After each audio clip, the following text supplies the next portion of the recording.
How's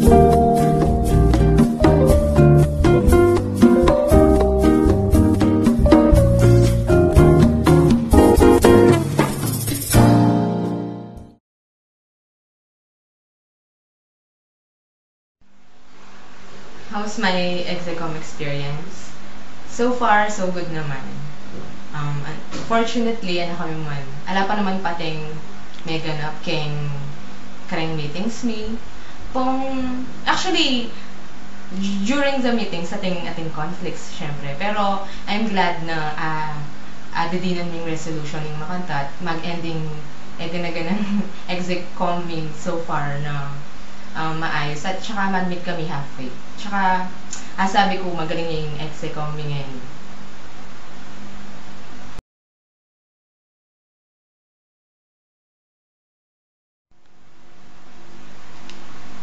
Overall, sabi ko, successful naman yung CER 2007. Yes! At syempre, i-account ko yung success ay ito ka rin members.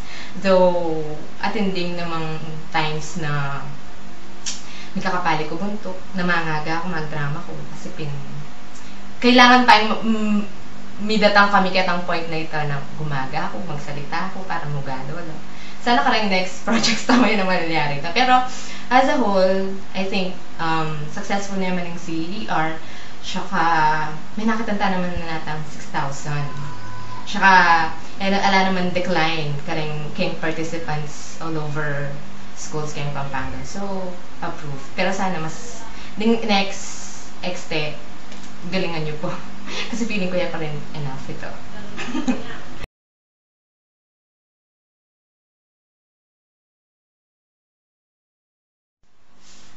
Yes, and definitely ready for the position.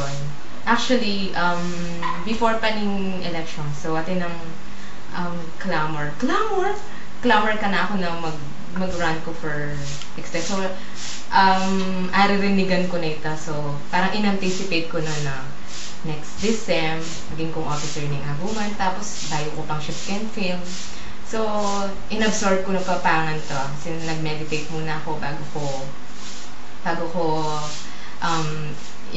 endeavor in egana-gana ngayon. So, parang ready na ako, prepared na ako for it. So, tsaka so far naman, handle ko naman. Like, nangyari ng CER, successful naman.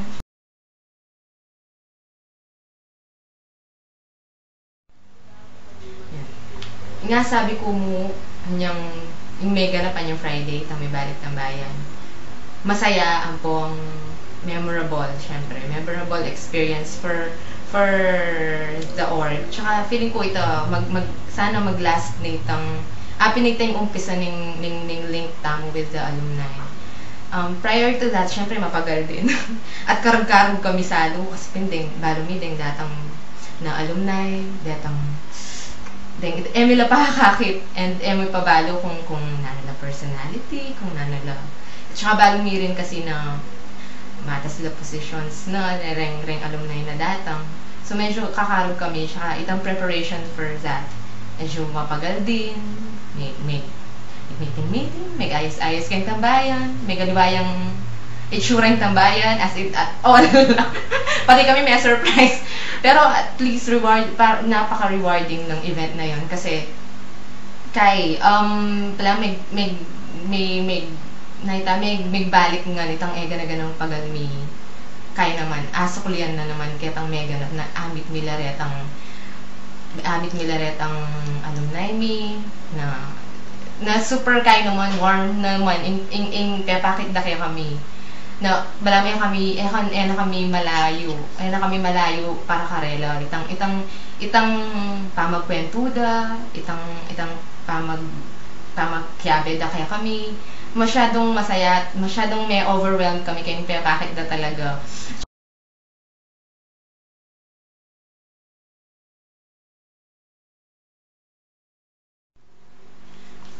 I think effective yung sana more bonding moments with the alumni, more dine outs, more badminton, volleyball, bowling, soccer, sessions, outreach. Kasi rin mag-umpisa tangtang maging palageta mo lub with kay isa't isa. Karin mag-umpisa. Bottom line ito, constant communication with the alumni through those events. At syempre itang pamag-update tang karing malalyari keng org through email. Dapat din kasi importante na i-update tala ring alumni keng nanong mag-transfer within the org. Ito.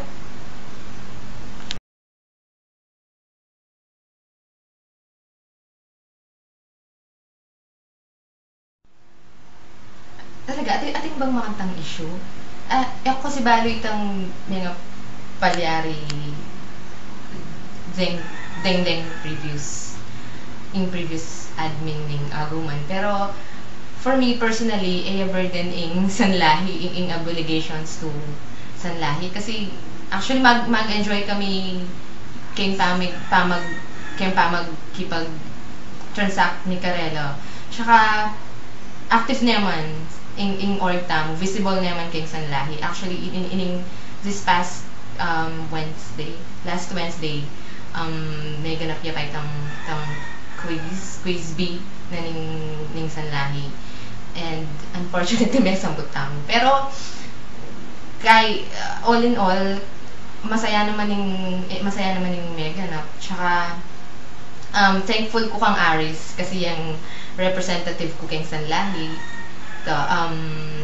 Regular na akong update king nanong development ng projects ng sanlahi at thankful ko rin kasi sabi ko na in org tam metong ya kareng asabing active king ketang alliance na ito with the other provincial orgs.